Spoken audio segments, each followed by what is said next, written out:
तो अभी जो वहाँ चैप्टर है उसका नाम है एटम्स एंड न्यूक्लियर। ठीक है, ये चैप्टर जैसे हम केमिस्ट्री में पढ़ते हैं ना एटॉमिक स्ट्रक्चर, बिल्कुल सेम टू सेम वैसा ही है, सेम टू सेम। ठीक है, ज़्यादा कुछ डिफरेंस नहीं है, एक दो फॉर्मूले का डिफरेंस है। मोस्टली जो क्वेश्चन आते हैं आ गए तो जो केमिस्ट्री में आते हैं वही फिजिक्स में रिपीट करते हैं, या फिर यहाँ पे ना दो तीन रिलेशन एक्स्ट्रा है तो वो आपसे डायरेक्ट फॉर्मूला पूछते हैं, कभी भी न्यूमेरिकल नहीं आया, आई रिपीट न्यूमेरिकल नहीं आता उन फॉर्मूले पर। ठीक है, तो चलिए शुरू करते हैं, ज़्यादा बड़ा चैप्टर नहीं है, छोटा सा ही है। केमिस्ट्री में हमने सबसे पहले एक मॉडल पढ़ा था, थॉमसन मॉडल। थॉमसन मॉडल पढ़ा था। इस मॉडल में क्या था, उन्होंने एटम को एक पॉजिटिव चार्ज स्फीयर इमेजिन किया था। क्या इमेजिन किया था, पॉजिटिव चार्ज स्फीयर मान लिया था, जिसके अंदर नेगेटिव चार्ज इलेक्ट्रॉन ऐसे पड़े हुए थे। ठीक है, यही पढ़ा था हमने केमिस्ट्री में भी। हम्म कि एटम को पॉजिटिव चार्ज स्फीयर मान लिया और इसके अंदर नेगेटिवली चार्ज इलेक्ट्रॉन्स पड़े हुए हैं। ठीक, ऐसे ही आता है रदरफोर्ड एटॉमिक मॉडल। हाँ, रदरफोर्ड एटॉमिक मॉडल में क्या था, रदरफोर्ड एटॉमिक मॉडल में क्या था कि उन्होंने अल्फ़ा पार्टिकल्स को, कौन से पार्टिकल्स को, अल्फ़ा पार्टिकल्स को जब गोल्ड फॉइल पे डाला था, जब गोल्ड फॉइल पे डाला था तो वो ऐसे आके ऐसे डेविएट हो गए थे, कुछ वापस चले गए थे, बाकी डेविएट हो गए थे। ये हुआ था केमिस्ट्री में। आप ना केमिस्ट्री वाले नोट्स निकाल लो। ठीक है, वहाँ पे एकदम डीप में अच्छे से एक्सप्लेन कर रखा है इसे, तो आपको अच्छे से और क्लैरिटी मिल जाएगी। ठीक है, कि अल्फ़ा पार्टिकल को जब गोल्ड फॉइल पे डाला था तो वैसे स्कैटर हो गए थे कुछ एंगल पे। ठीक है, तो बस फिजिक्स में उसका बता दिया।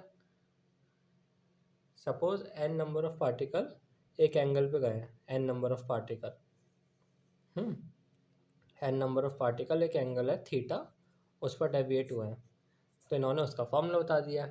फॉर्मूला क्या है, एन 1/sin4 थीटा बाई 2।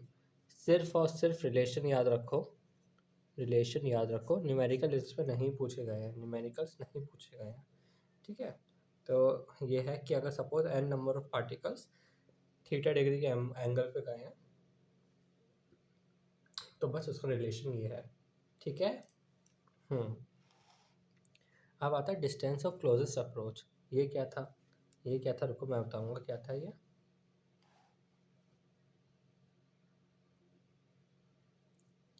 हाँ,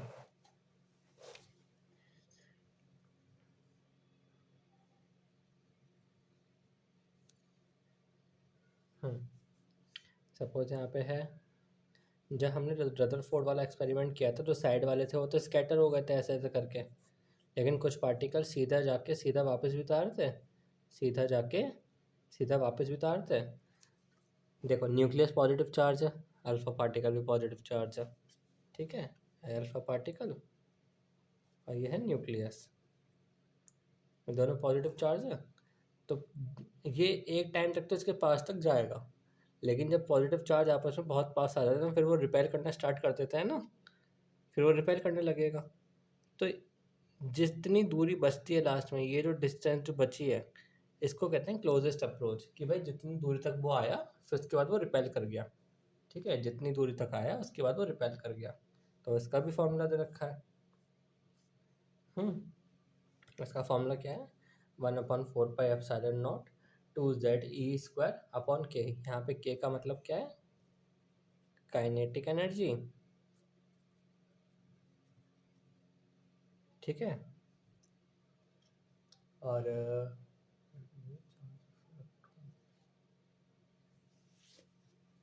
यहाँ पे z क्या है, z यहाँ पे हमारे पास प्रोटॉन्स है।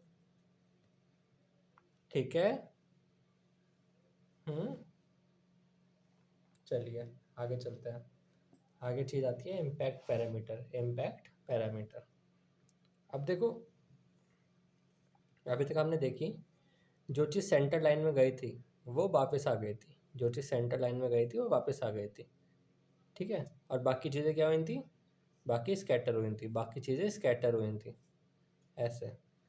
तो जो बाकी जो स्कैटरिंग वाली जो लाइन्स हैं, जैसे ये वाली जो लाइन है स्कैटर हो रही है, ये वाली लाइन स्कैटर हो रही है, तो इसका डिस्टेंस सेंटर लाइन से कितना होगा, इसका डिस्टेंस सेंटर लाइन से कितना होगा, उसको निकालने की डेफिनेशन है इम्पैक्ट पैरामीटर। ठीक है, इसका भी एक ऐसा रिलेशन है, रिलेशन बस देख लो, नहीं पूछा जाता, इतना इंपॉर्टेंट नहीं है, बस डेफिनेशन बताऊँ चाहिए कि इम्पैक्ट पैरामीटर क्या होता है, क्लोजेस्ट अप्रोच क्या होता है। ठीक है, और इन तीनों में भी अगर सबसे इम्पोर्टेंट देखा जाए तो ये वाला रिलेशन इम्पॉर्टेंट।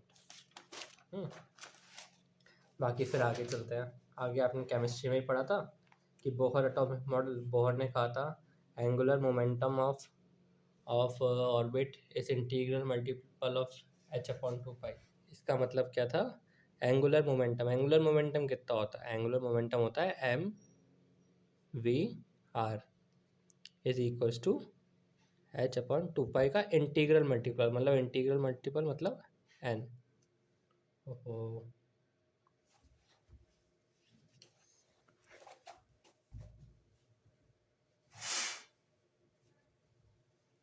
आई होप दिख रहा होगा। ठीक है, इंटीग्रल मल्टीपल होता है n। अब यहाँ पे n क्या होना चाहिए, n होगा 1 2 3, ऐसा नहीं होगा कि 1/2 हो गया 3/2, नहीं 1 2 3 प्रॉपर नंबर होना चाहिए। ठीक है, तो ये आपको याद रखना चाहिए, m v r is equals to NH/2π, ये बोहर ने दी थी। अब देखो ये सारे के सारे फॉर्मूले, सारे के सारे फॉर्मूले केमिस्ट्री वाले हैं, जो केमिस्ट्री में हम पढ़ चुके हैं ऑलरेडी। ठीक, फिर से पढ़ते हैं, ज़्यादा टाइम नहीं लगाएंगे, जल्दी जल्दी रिवाइज करेंगे। ठीक है, अगर हमें रेडियस निकालना होता है किसका, एटम का, तो उसका फॉर्मूला था 52/n, n² n²/z। ठीक है, और ये हमारी यूनिट कौन सी है, पिकोमीटर। 52/9 n²/z। n का मतलब है कौन सा शेल में है वो, कौन सा शेल, कि पहले शेल में, दूसरे शेल में, तीसरे शेल में। और z का मतलब है एटॉमिक नंबर या फिर प्रोटॉन्स नंबर ऑफ, हमने पढ़ा था ना पीछे प्रोटॉन्स। तो ये हो गया रेडियस का फॉर्मूला। फिर आता है वेलोसिटी का ये है 2.2 इंटू 10⁶ z/n, ये है वेलोसिटी का। ये फॉर्मूले आपको याद ही करने पड़ेंगे, इसमें कुछ नहीं ये वाले, लेकिन हाँ थोड़े से इंपॉर्टेंट हैं क्योंकि इन पे न्यूमेरिकल पूछते हैं। ऐसी फ्रीक्वेंसी का भी है, ये z²/n³ है। ये आपका केमिस्ट्री और फिजिक्स दोनों का कॉमन टॉपिक है और इम्पॉर्टेंट टॉपिक है, ये वाला पेज इम्पॉर्टेंट है इस चैप्टर का। अब आती है एनर्जी। एनर्जी है -21.76 इंटू 10⁻⁻19। ठीक है, z²/n², ये वाली जो यूनिट है यहाँ पे आएगी जूल। ठीक है, और एनर्जी को इलेक्ट्रॉन वोल्ट में भी निकालने को बोलते हैं, तो वो है ये।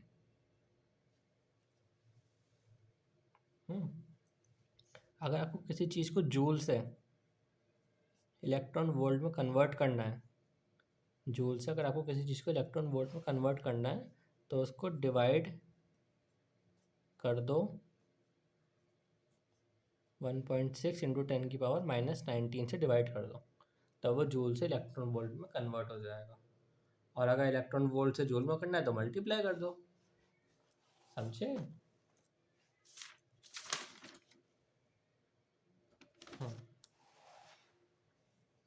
अब आता है स्पेक्ट्रल लाइंस। ठीक, कुछ ना लाइंस है, बताता हूँ क्या।